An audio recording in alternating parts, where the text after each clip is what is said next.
हाय दोस्तों, स्वागत है आपके अपने यूट्यूब चैनल में। आज हम निषेचन को स्पष्ट करेंगे। निषेचन होता क्या है, बहुत इम्पोर्टेंट टॉपिक है जो आपके बोर्ड्स में हर साल पूछा जाता है। तो देखिए जी, वाला थोड़ा डायग्राम मैंने दिया है मादाओं, क्योंकि निषेचन की जो क्रिया होती है वो मादाओं में पूर्ण होती है। इसमें होती है मादाओं में पूर्ण होती है, ना कि नर में पूर्ण होती है। तो बात करते हैं, तो देखिए होता क्या है। सबसे पहले इसके पार्ट्स की बात करते हैं। मादाओं में पाए जाने वाले प्रमुख पार्ट्स होते हैं।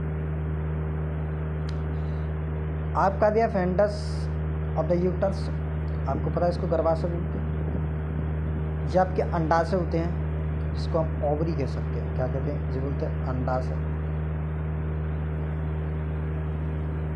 ये गर्भाशय होता है जो कि मादाओं, विशेषकर मादाओं में पाया जाता है। अब यूट्राइन एंडोट्रियम जी का एंडोमेट्रियम होता है, जो कि एक भित्ति होती है जो ओवरी के जस्ट नीचे वाले पार्ट्स में डिपेंड होती है, उनकी वेजिना से होती हुई जिगजा निकलती है।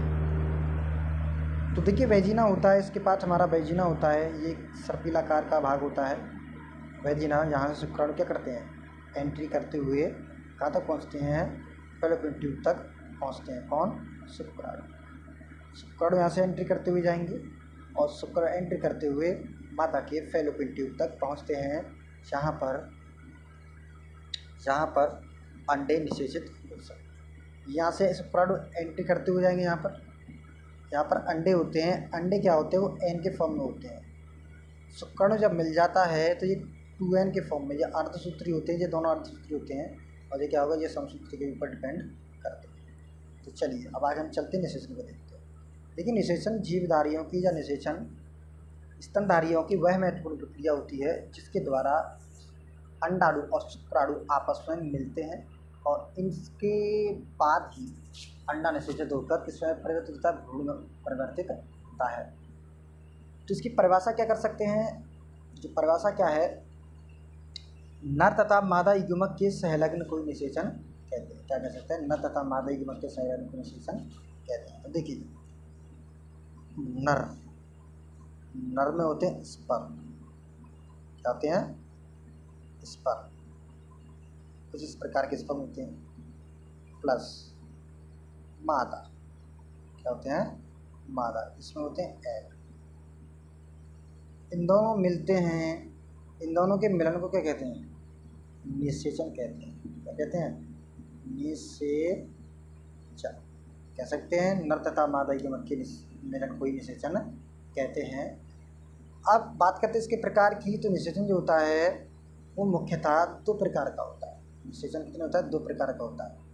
पहला होता है बाह्य निषेचन, दूसरा होता है अंतः निषेचन।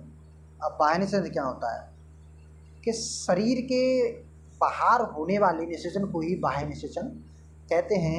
ये निषेचन प्रायः जलीय या निम्न स्तर के जीवों में देखा जा सकता है। जैसे आपका इसका जो एग्जाम्पल है वो हो गया, इसका मछली हो गया,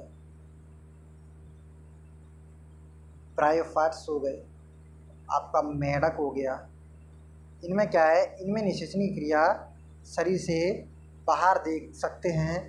इनकी जो निषेचनी क्रिया होती है वो शरीर से बाहर होती है, इसीलिए इन्हें हम क्या कहते हैं, बाह्य निषेचन कहते हैं। अब हम बात करते हैं अंतः निषेचन। किसे करते हैं, अंतः निषेचन की। ऐसी क्रिया जिसमें अंडाणु और शुक्राणु आपस में या शरीर के अंदर मिलते हों उसे ही अंतः निषेचन कहते हैं। ये निषेचन प्रायः उच्च श्रेणी के जीवों में पाए जाने वाला महत्वपूर्ण प्रक्रिया होती है, जैसे मानव, गाय, भैंस इत्यादि। इन सब में क्या होता है कि जो निषेचन जो होता है इन सब में आंतरिक होता है। सभी उच्च प्राणी होते हैं, उनमें निषेचन प्राणी क्या होते हैं, उच्च होता है। तो देखिए हम बात करते हैं इसके बाह्य निषेचन जो होता है उसकी हानि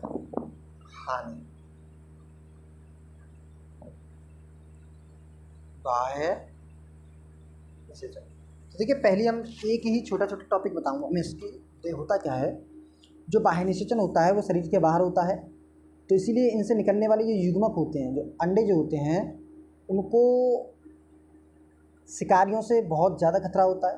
क्या होता है? शिकारी का खतरा होता है। दूसरा, ये अच्छे से परिपक्व नहीं हो पाते और इसीलिए ये अत्यधिक उत्पन्न होते हैं और ये शिकारियों के शिकार होकर ये नष्ट होने लगते हैं। दूसरी हम बात करते हैं अंतःनिषेचन जो होता है। अंतःनिषेचन लाभ क्या है?